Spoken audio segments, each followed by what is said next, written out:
Hey, ladies and gentlemen, we are here with our weekly stream now with Andrew from Arch Public. Very excited to keep this show going. We're just going to get right into it. So, Andrew, today's a red day, big time in the stock market.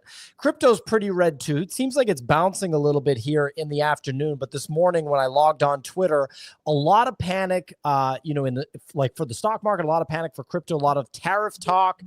Goldman Sachs adjusting their predictions for how many rate cuts we get this year, bumping it up to 3, but at this point they change that every 2 weeks. What do you think about what we're seeing today? I don't feel that lousy about it. I think it's a good buy opportunity, but obviously you never know. Tom Lee went on CNBC, said he still sees Bitcoin going to at least $150,000 this year. You've been reiterating 250K. What are you thinking on this Red Monday? So on a Red Monday, there's 2 points of emphasis that I think make sense.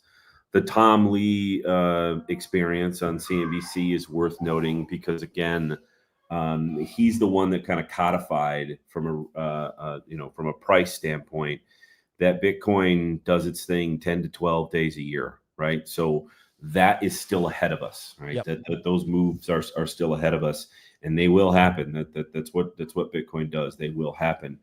But more important than that is I put out a post today, and then I linked the BlackRock chairman's letter. So Larry Fink put out a letter, and in that letter he says that the dollar is in a position where it could lose its reserve standing to Bitcoin.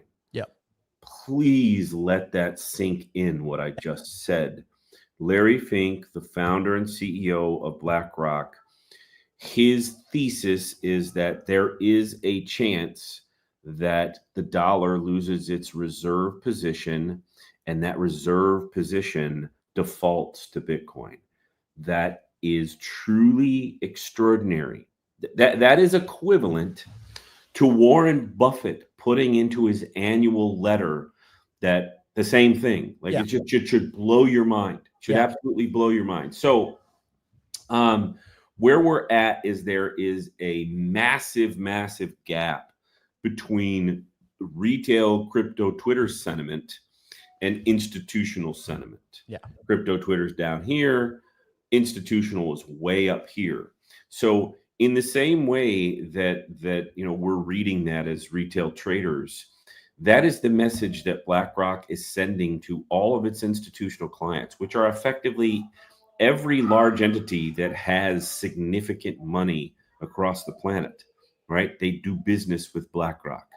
So if Larry is saying there's a chance the dollar could, move in reverse and Bitcoin take its place, well, maybe you should own some. It's the equivalent. That is the modern day equivalent of, in the white paper, it's saying Bitcoin could catch on. Maybe you should own some. Satoshi has that in the white paper. Just in case it catches on, maybe you should own some. This is the equivalent of one of the world's, 5 most listened to voices that you should own some Bitcoin. By the way, late last week, Larry Fink also said that, current markets are a little bit of a concern. We may see some more pullback. Retail and institutional are a little skittish, right? So, the guy's spot on. Everybody listens to the guy. Everybody makes money decisions at the highest level associated with what BlackRock does and how they do it. So again, to say that there's a chance that the dollar loses its reserve status versus Bitcoin, that sounds like,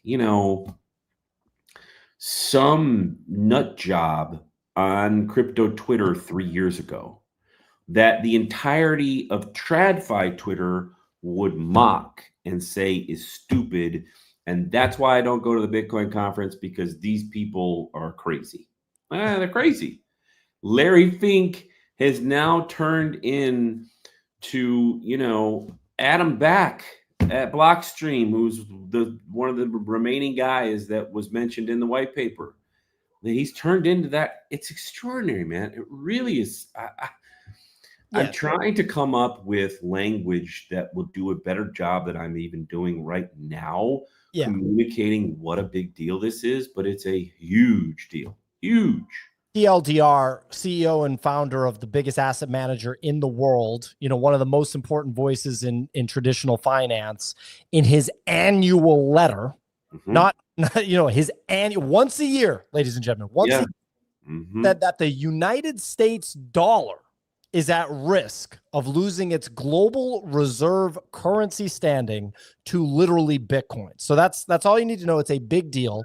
It's a big long-term factor, obviously, but people are panicking in the short term. So, Andrew, since last week, I'd say two interesting stories that came up were that Marathon Mining is issuing an ATM, an at-the-market offering to buy $2 billion worth of Bitcoin. That's not that radical because it's a Bitcoin mining company. Right. The more radical version, and this is adoption of the MicroStrategy playbook essentially in a small way. The more radical is GameStop, right? Ryan Cohen's GameStop. People speculated that they were going to potentially implement a Bitcoin strategy. People thought that they'd take the $4+ billion on their balance sheet and use that to buy Bitcoin. Instead, they came out with a convertible notes offering. So a true Michael Saylor playbook maneuver, issuing debt to buy Bitcoin. So we haven't really seen that besides Metaplanet, which is obviously going full tilt. The Japanese company Metaplanet is going full tilt Bitcoin at this point. But again, they were already kind of like a Bitcoin native company. This is the first time that there's like a totally non-Bitcoin company, I think, unless I'm forgetting another one, a totally non-Bitcoin company just coming out with a Saylor playbook move. How significant do you think it is? And do you think it's good for GameStop long term? Because a lot of people are pointing out, hey, GameStop's revenue, their profit's been shrinking or it's non-existent. How is this going to do anything positive for them if they can't reinvest in their own company and get any growth as a publicly traded company? Well, there's a thesis out there, and everybody wants to take the other opinion oftentimes when there's popular positions because they want to seem smart sooner than other people seem smart. The fact of the matter is that Bitcoin will continue to be added to treasuries across the board. Now it's at about 75 in terms of publicly traded companies. It'll be 100 by the end of Q2. It'll be 150 by the end of Q3 and 250 by the end of Q4. So that's a 4x to the upside with public companies that have meaningful Bitcoin treasuries. Listen, there's no downside to any of this. There's only, let's call it even or upside. And I've said it many times before, but I'll say it again. The floor with Bitcoin price is so incredibly high because there's a corporate balance sheet, put. There's a Trump put. There are all of these versions of narratives that exist that make it very difficult for Bitcoin to have a drawdown that even approaches what it used to have. 2021 and early 2022, an 80+% drawdown. Like, we're not going to see that again. We're just not going to, because these narratives and then action with those narratives exist. By the way, Larry Fink's comments in the dollar and Bitcoin, that chairman's letter is going to live on BlackRock's site forever. Yeah. Forever. He can't just go and Control-Alt-Delete that thing in a year and a half if things go poorly. It's not going to happen. He can't do it. Right. So not surprising that GameStop is using MicroStrategy's playbook. Why? Because GameStop CEO and Michael Saylor's CEO were standing shoulder to shoulder down at Mar-a-Lago just like 4 weeks ago. So they had in-depth conversations about how to do this, ways to do this, how to pull it off. And the machinations of corporate boards and quarterly filings and all that stuff had to play out. GameStop had to approve it, get their board to approve it, and then announce it in a filing, and then they can do what it is that they're going to do. So they're in the process of doing that. Again, there will be more that do it. So not at all surprised that people are taking advantage of the pulleys and levers that exist in financial markets as opposed to hitting smash buy with their own cash, right? They're leveraging that cash position or leveraging their equity position to do a convertible and purchase Bitcoin. And it's worked for sailors, so why not work for them? So let's stay on this for a moment. And we're kind of getting into like entrepreneurship more so than just, the concepts around Bitcoin. But when I look at Ryan Cohen, so I didn't know a lot about the guy. I knew he started Chewy, which is a pretty big deal. Like that company has a lot of revenue. And now he's the CEO of GameStop. I looked into his background a little bit. He actually has a pretty robust investing history. Like at one point, he was one of the biggest individual shareholders of Apple. He owned like something like 10% of Bed Bath & Beyond. So this guy is no stranger to investing, just like how you can listen to Michael Saylor talk about his investing background earlier in his life, those videos that surfaced from like 15 years ago where he's talking about Apple stock and talking about how much value there's going to be there. This guy, Ryan Cohen, is no slouch. So I'd love to know, yes, he's running the Saylor playbook. They're going big on Bitcoin. GameStop was losing money. How do you think Bitcoin can play into that business, turning it around and becoming actually successful and growing over the next 5 to 10 years? Do you think that revenue comes from the Bitcoin vertical? Because when we look at MicroStrategy, we think MicroStrategy is going to be a full-on Bitcoin treasury company. You compared it to potentially a future Citadel, but with Bitcoin, right? I people think that that's going to be GameStop, but I also think people are not thinking about all the things that you can do if you rack up, say, 50,000, 100,000, 150,000 Bitcoins over the next 5 years, which they, in theory, could do, especially if other people aren't going to run this playbook. Yeah. So, it's people don't remember this and they don't think about it again, especially in our silo, right? Our Bitcoin and crypto Twitter silo. But does anybody if you were to ask 15 Bitcoiners tomorrow, what was MicroStrategy doing as a company 5 years ago? What was their business model? What did they sell? What did they do? Nobody could really answer that question. I don't know, something with technology. That's it. No idea, right?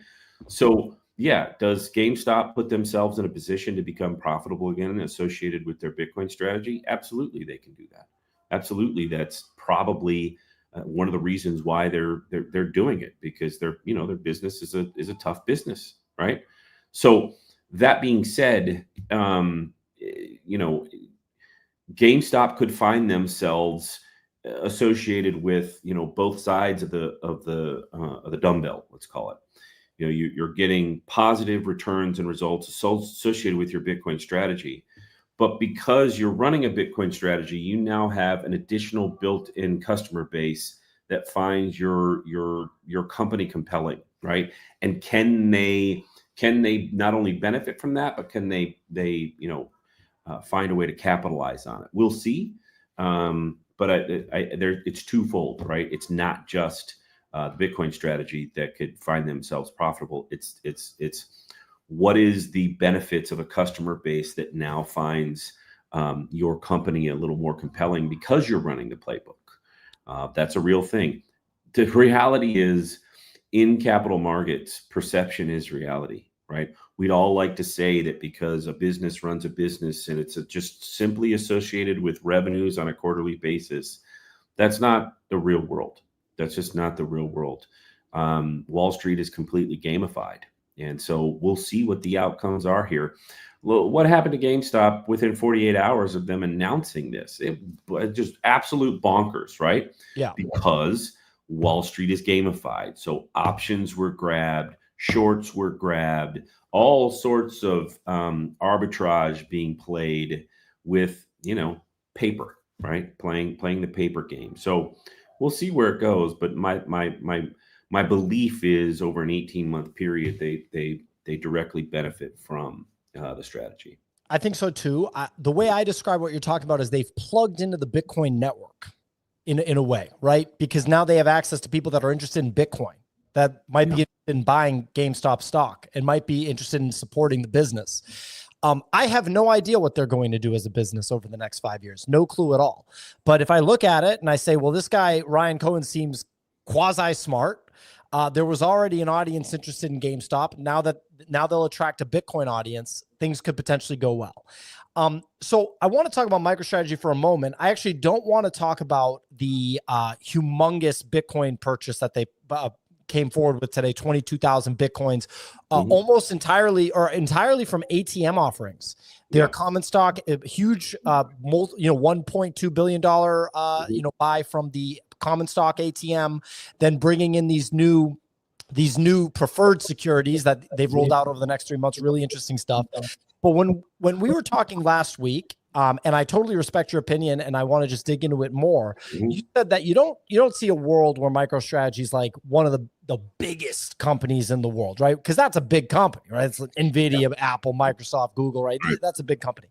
But I want to dig into that because if they own 1 million plus Bitcoins, and Bitcoin costs $1 million, so they have $1 trillion worth of Bitcoin, and they're making some amount of revenue off of the Bitcoin, off of the cash flows are there somehow because this is the future. This is 12 years from now, and you got $1 trillion worth of Bitcoin. Why wouldn't MicroStrategy be able to be one of the biggest companies in the world? Like, to me, if you told someone in the year 2000 that graphics card company making video game graphics cards was eventually going to be the literal global leader in AI hardware and the biggest company in the world, they'd probably say like, yeah, you think so? I don't know about that, Well, I think there's a 5 to 10% chance that could happen, but I think there's a better chance that strategy becomes the JP Morgan of the future, right? That they become a Bitcoin backed bank, and that bank does exceptionally well because, again, if you're a Bitcoin backed bank, right, and Bitcoin begins to fairly directly compete, as per Larry Fink's comments, with the dollar, you got something on your hands now. You have a spot where banking on the foundation of Bitcoin and its value proposition, store of value, as well as over time, you're fighting inflation. It's an inflation fighting mechanism. If you're the leader in best, shout out to the Michigan Wolverines, who I'm a huge fan of. If you're the leader in best in that spot, and you're the first to get there, and you're banking all sorts of corporates and in high net worth individuals, you get to that spot. That's where that 5 to 10% comes into play, because if you look at JP Morgan's market cap, it's not as big as you think it is, by the way. But you could be immeasurably larger than the top 5 banks in the world, based on not only the price of Bitcoin and the inherent price movement to the upside that you own, but then on top of that, you're controlling a sizable amount of the movement of not only hard Bitcoin, let's call it, but also paper Bitcoin, the options markets, swaps markets. At what point do you become a big player at the authorized participant level of the ETFs? Yada, yada, yada. Okay. So across the board, I think that is what Saylor is setting up. Is he owns, 1 million Bitcoin, and he turns MicroStrategy into the world's most powerful digital bank based on Bitcoin. I think that's, his path to becoming, one of the 50 largest companies on the planet. Fair. I think that he'll get to one of the 50 largest companies on the planet sooner than people think, because if you pay attention to how quickly they've been climbing, it's actually pretty gnarly. Okay, so I guess moving on from this, we've talked about a lot of theory. I want to talk about generating yield through the Arch algorithm, because that's, as for me, right? I'm a guy that's like fully ported, and I've talked to other people about this. I'm just full port, right? So I actually need some way to generate cash. Obviously I have a job, or our business generates me income, but because I'm always deploying my capital. The way that I'd use an algorithm like Arch is realistically to have a cash yield. I think that would be interesting. I'd probably do it with Bitcoin, but there's a situation where I think I would actually try to do it with Solana. Yeah.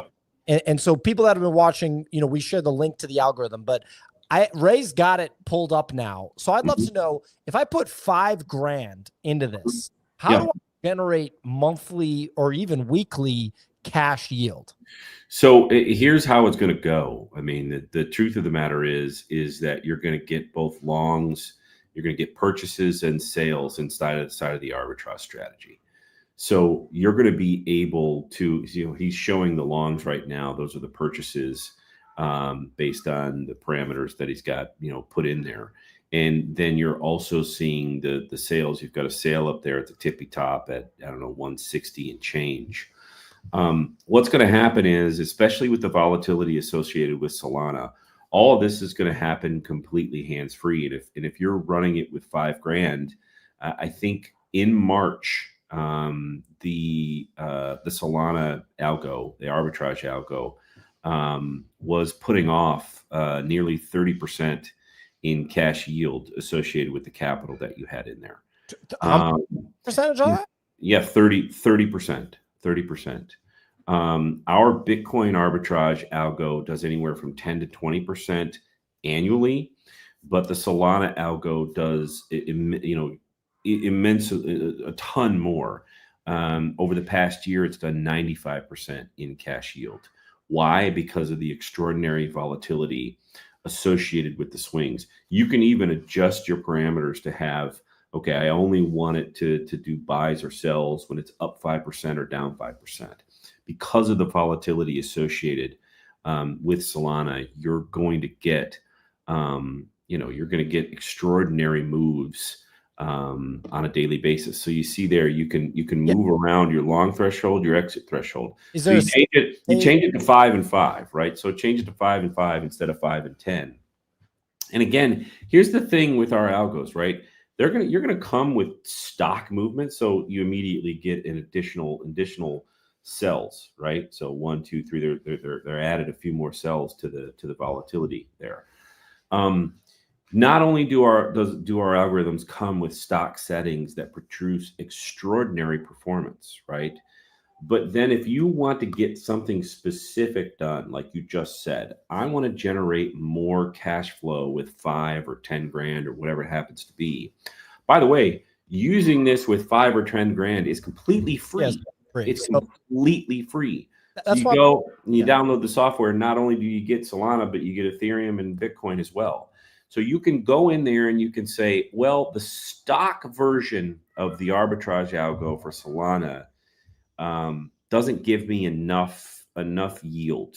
So I'm going to go in there and I'm going to make an adjustment, as we just saw them do. So instead of 5 and 10, we're now looking at 5 and 5.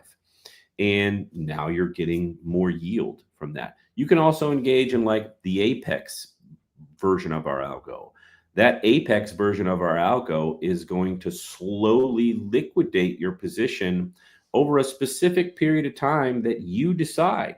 You get to decide what that period of time is. See, there are all the cells there, right? So if you want to liquidate your Solana position, say you want to liquidate 30% of your Solana position over the next 60 days, click, click, click, and you're good to go, right?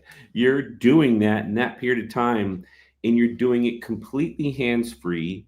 It's happening for you. There are probably trades that are firing off at 3 in the morning when you're asleep. Yeah. And you wake up and you check your phone like, oh, I got another, I got another cell on my algo that's moving 30% of my position in Solana into cash, right? Yep.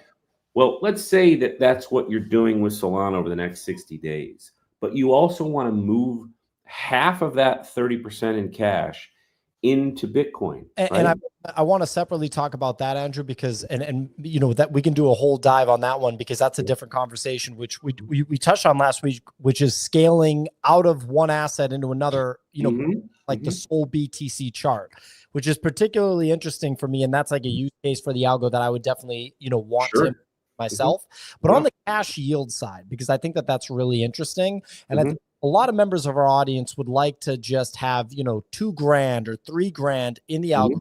That's under that 10K threshold. So it's going to be 100% free for them. And they can then programmatically generate a cash yield on the $2,000 while having some degree of exposure to either Bitcoin or Solana. A lot of our audience likes Solana, so I wouldn't be, and it seems like, so would you say Solana's the best cash yielding asset? Yeah. Solana is the best cash yield algo that we offer. Like, he can go back in there and he's got it at 5 and 5 now. Put it at 2 and 2 and see what it does, right? So you go in for the Solana arbitrage algo, you put it at -2 and 2 instead of 5 and 5, and you know you're going to have some significant. Look at that, right? So you're at 2 to the downside, 2 to the upside. You're going to get extraordinary action. You're going to get extraordinary cash yield, right? Look at that. You're getting cash yield a couple times a day on that particular. I can't stress this enough. As much as I'm passionate about what Larry Fink says about Bitcoin, I'm more passionate about these tools.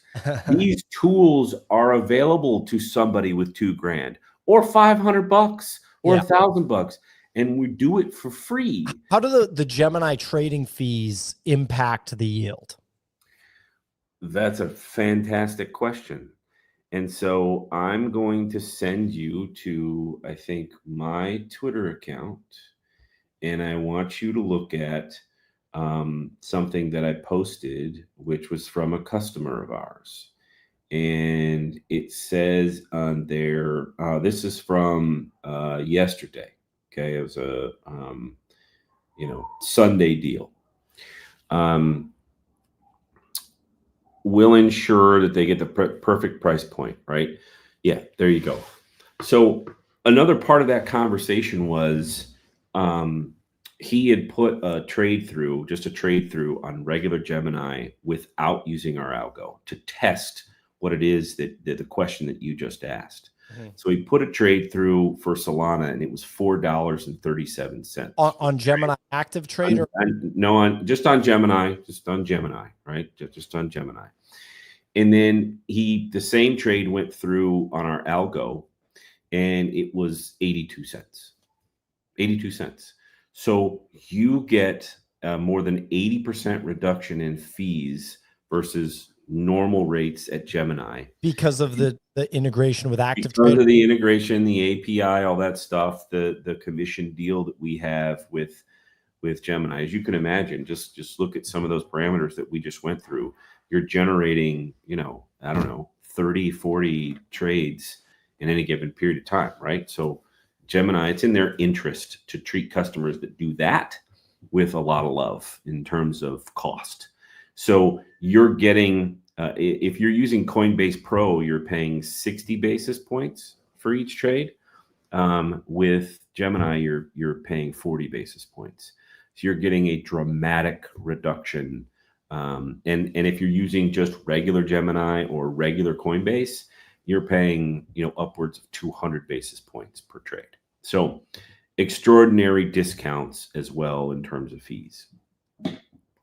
Yeah, I mean, that was the part that I really had a question about. So I think for me, the way I'd use it is for cash yield or for scaling out of a position like Sol BTC based on that chart. So real quick, a kicking bull here asked what your Twitter was. I send it. It's just AP_abacus. I've been following Andrew for a while. That's why I'm like, I'm honored to be able to do a weekly stream with him because he's very knowledgeable on TradFi stuff. And obviously the stuff that they're building at Arch is really interesting. So we'll wrap here for today. Real quick, if people are interested in the algorithm, here's our ref link to sign up. It's completely free up to 10K. The idea is that, use it up to 10K. And then if you really love it and you're making a bunch of money over 10K, then obviously there's fees above 10K. But I'm excited to dive into it for the cash yield for sure. It seems like Solana's the right move for that. And if you need to sign up for Gemini, you can get 20 free bucks of Bitcoin with my Gemini code PO20, just PIO20. As usual, Andrew, thanks for coming on, man. Hopefully we have a lot of meat on the bone for the market. talk about next week. And yeah, it looks like I know people were interested last week in scaling out of position, so we'll have to dive deep on that one next week. Shout out to listening, and definitely check out the algo.